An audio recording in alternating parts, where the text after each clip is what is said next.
When I think of the best characters in the MCU, characters that have had fully fleshed out, interesting character arcs, ones that have spanned over multiple films and built upon each other, obviously Tony and Steve come to mind, and to a certain extent I would now include Wanda in the list.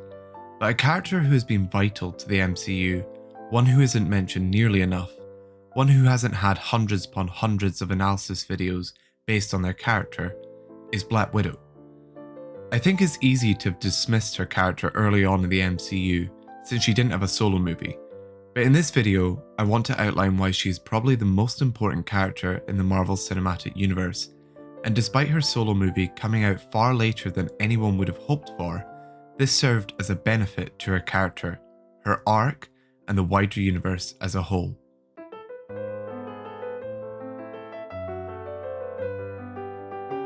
Now, Natasha's introduction in Iron Man 2 isn't something that's necessary for her arc, but it sets up her character by showing us the core values and traits that make her who she is, in a way acting like a prologue before her journey begins.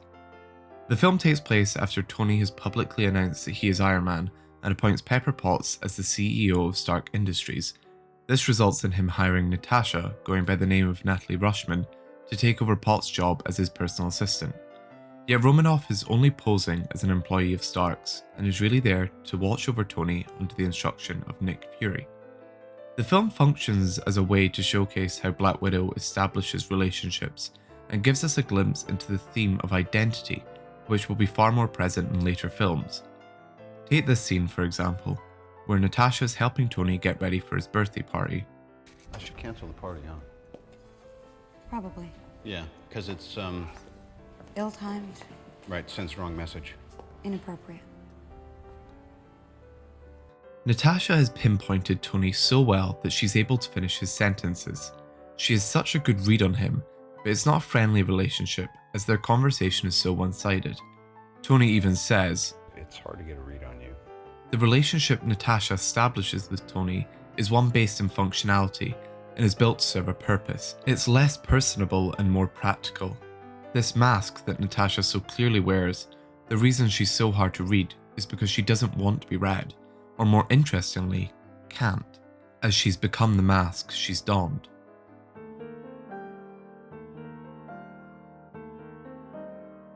It's in this act that we begin to see Natasha's facade fade and get to see Black Widow for who she really is, as more and more of her perceived persona is stripped away to leave her character raw.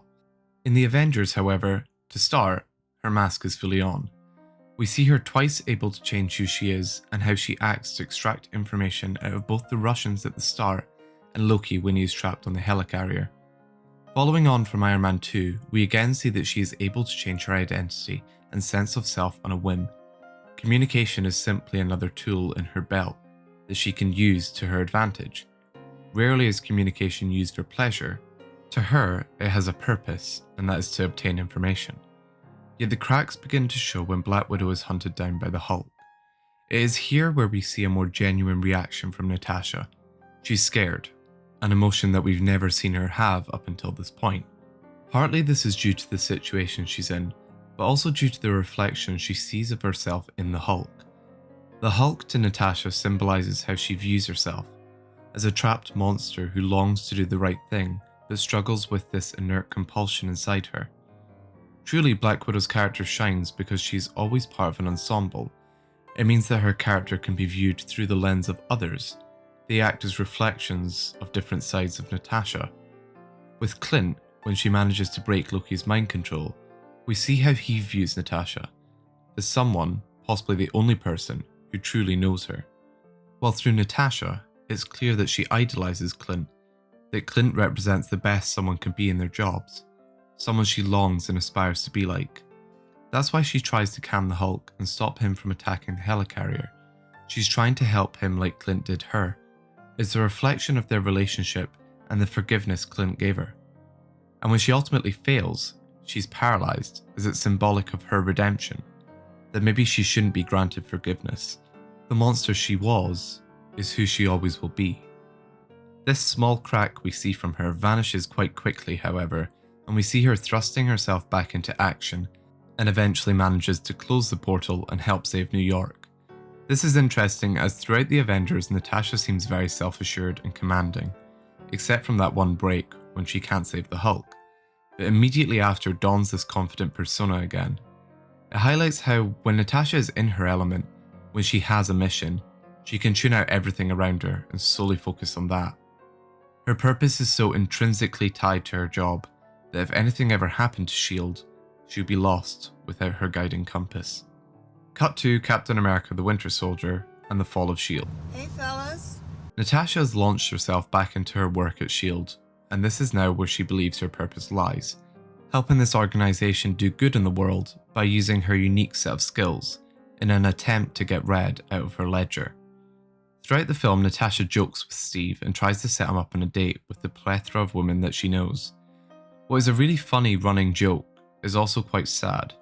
Natasha sees Steve diving headfirst into work and focusing solely on this, much like Natasha herself, and she fears that he will become like her. She sees her reflection in Steve and doesn't like that, so attempts to prevent him from becoming like her by trying to find him a life outside of work. Natasha's view of herself is so awful that she actively tries to prevent people becoming like her. When Nick Fury is thought to be dead, we see Natasha get actively upset, which is jarring for a character who thus far has been able to conceal their emotions extremely well. Don't do this to me, Nick. It reinforces the idea that not only is her job intrinsically tied to her purpose, but it's become a family of sorts to her. The man now dead gave Natasha her purpose.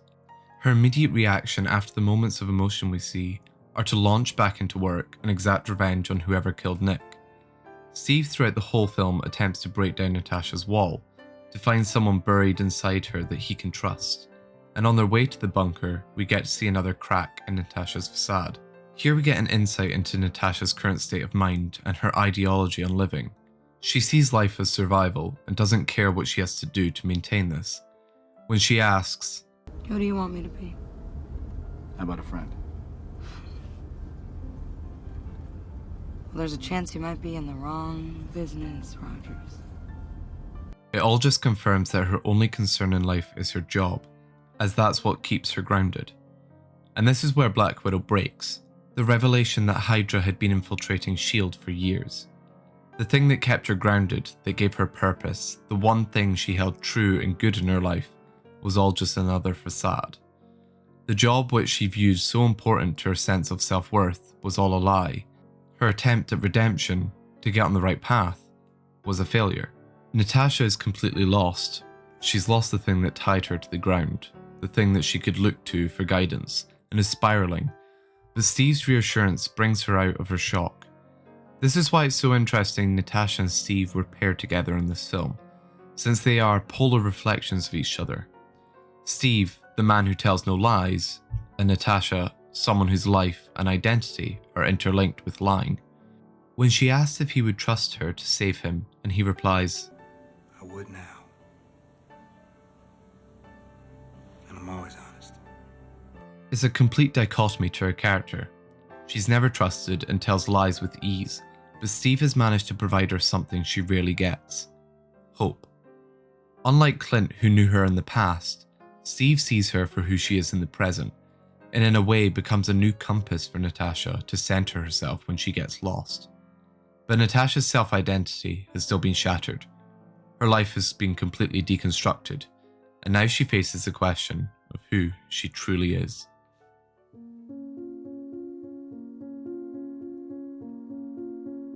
In Avengers Age of Ultron, we find Natasha working as a part of the Avengers in order to stop Ultron from destroying the world.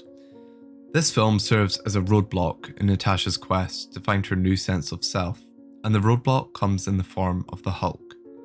The Hulk, as mentioned prior, symbolises how Black Widow sees herself, and throughout the film acts as a temptress in a way. He's a reminder of the past for Natasha, and acts as a crutch to her own development of identity. To her, he is a constant reflection of how she views herself, and something she wanted to change. But at Clint's house, when the pair are speaking, they talk of running away together and hiding. This highlights how difficult this journey of change is for Natasha, that it's easier to regress back to her old ways than to move forward and find a new sense of purpose and identity. The scene where the Avengers go to Clint's home is one of the most powerful in the film. Clint now represents not only the ideal person for Natasha, but an example of the ideal life for all the Avengers. The house reflects back to them something they long for, but can't have. For Natasha, it doesn't just remind her that she can't have a family, but symbolises how her ability to make her own decisions, her ability to choose, was stripped from her. Between what the Hulk represents to her, the reminders of what she can't have from Clint's home, and the vision Wanda makes her have, reminding her that her freedom and her ability to choose was taken away, Natasha completely regresses into her old self, one solely focused on the mission at hand. That's why it's quite powerful that the Hulk leaves Natasha, as it's symbolic of her crutches, things she's used to distract herself from truly finding out who she is, being taken away, forcing her to continue on her mission of identity. To start with a blank page, to wipe the slate clean. It's fitting that the one to lead her out of this detour on her mission is Steve, her new compass. Working together, Natasha now has a new purpose to focus on. She's finding a sense of self in her new job, leading the Avengers with Steve, a place where she knows she can truly do some good. In Civil War, while all the other characters around Natasha seem to be falling apart, she has found a sense of self and purpose in the Avengers and what they're doing. The Avengers have given her hope, something which had previously been lacking for Black Widow, but more importantly, it's given her a family, a true place of belonging where she feels accepted. This is why, despite their long history with each other, Natasha sides with Tony over Steve. She seeks to maintain this balance she's found in her life, a life she has built for herself and worked to get to a place of stability, but also chooses to sign the Accords not only to keep the Avengers together for herself, because she believes that what they're doing is truly good work. She's getting read out of her ledger. However, her history with Steve comes into play when she lets him and Bucky escape. It's her obsessive desire to be doing the right thing, to be fixing the wrongs of her past by being a force for good in the present, that takes over. She still views Steve as being morally righteous and decides that she has to let go of her ideal life as being part of the Avengers in order to do the right thing, in his eyes and hers. This angers Tony as he views it as an act of betrayal, as we see in this scene which powerfully mirrors and reflects the one from Iron Man 2. However, it is no longer Black Widow who holds all the cards. This is a confrontation between equals, people who know each other's strengths as much as they know their flaws, which Tony exploits. Boy, it must be hard to shake the whole double agent thing, huh? Sticks in the DNA. Are you incapable of letting go of your ego for one goddamn second? T'Challa told Ross what you did, so they're coming for you. I'm not the one that needs to watch their back. Tony clearly hits a nerve, as this is an internal battle Natasha has been struggling with, trying to find a new identity, not the one the KGB gave her. Without her new family she found in the Avengers, and having broken the Sokovia Accords, she's forced to go on the run. This is where we pick up Natasha's story in Black Widow, on the run from the UN and hiding out in Norway until she's thrust back into her old life due to her sister needing her help. This film functions as a way for Natasha to let the past die, by first putting her through the trauma by reminding her of her past life. Upon the realization that Dreykov, the man who ran the Red Room and led the Widows program, was still alive despite Natasha's attempt to kill him, she seeks immediate revenge for herself, the woman in the Widows program, and for his daughter who she killed. Up until this moment, Natasha's believed that she had committed an awful act in order to serve the greater good. The end justified the means. By learning about Dreykov, and at the moment still thinking she had killed his daughter, breaks Natasha. Dreykov's daughter acts as a symbol for all the bad things Natasha had done in her life. She's boiled it down to that one mission in Budapest. And knowing that her decision to kill her had been for nothing, it regresses Natasha back to her old self. She now has the belief that she is beyond redemption. That is until learning that Dreykov's daughter was Taskmaster and is alive, just under Dreykov's control. This allows Natasha a chance at redemption. It gives her hope again. By killing Dreykov and freeing his daughter, it gives Natasha peace of mind.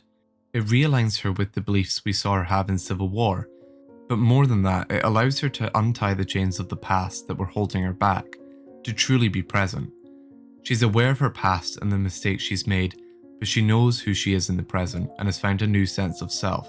Pair this with the realization that while Natasha might have not had a family by her side all her life, there were still people who loved her. This sets Natasha on a mission to get back the family she made for herself, to reunite with the people she loves.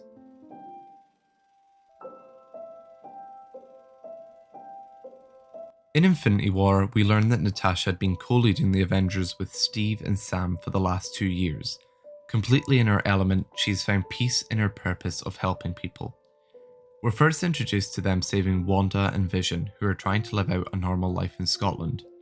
It's fitting that Natasha seeks to help these two, as it's technically what she suggested to Bruce in Age of Ultron, a desire to leave everything behind and hide away from the superhero life, so she can sympathise with the two and the life that they want.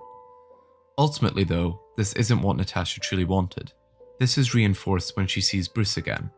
She smiles because she's happy to see him okay, and reflects on what they had together, but realises that was in the past. Her place and purpose she's found leading the Avengers and doing good in the world. She's so confident in her sense of identity and self-worth, we even see her charging towards Thanos himself. When the Avengers lose, Black Widow herself isn't lost. She's focused on the next mission, avenging the fallen. Though in Endgame, when the Avengers managed to kill Thanos, yet failed to return the Snapped back to the universe, we see Natasha start to lose her grip on reality.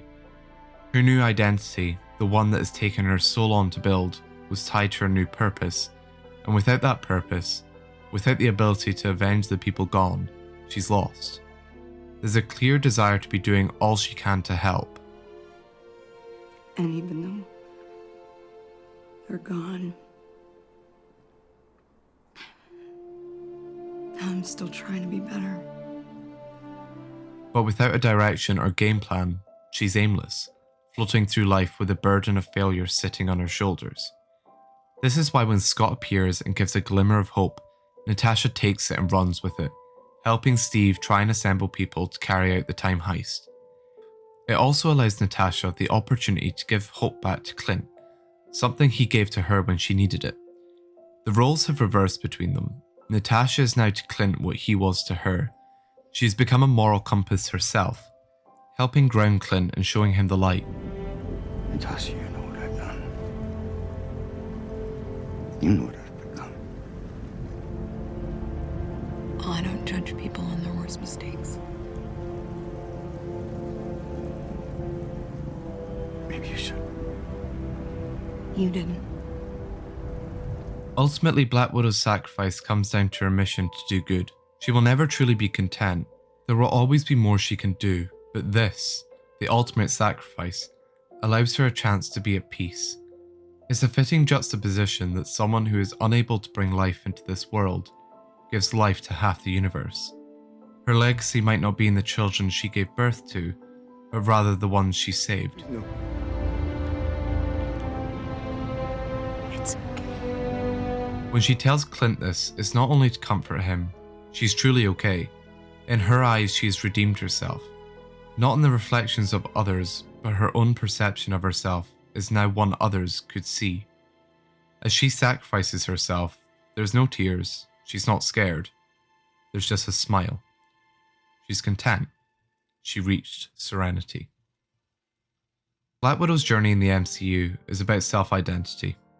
Someone as a child who lost their sense of self and has been working ever since to reclaim it. A past that was filled with destruction and trauma, and how one circumnavigates their way out of this darkness back into the light. A story of redemption, of second chances, of making mistakes but trying your best to fix them. About finding your purpose in life and getting the red out of your ledger. I used to have nothing. And then I got this. This job. This family. And I was better because of it. Thank you so much for watching. If you enjoyed the video, please give it a like and consider subscribing. And don't forget to let me know in the comments below what you found in frames.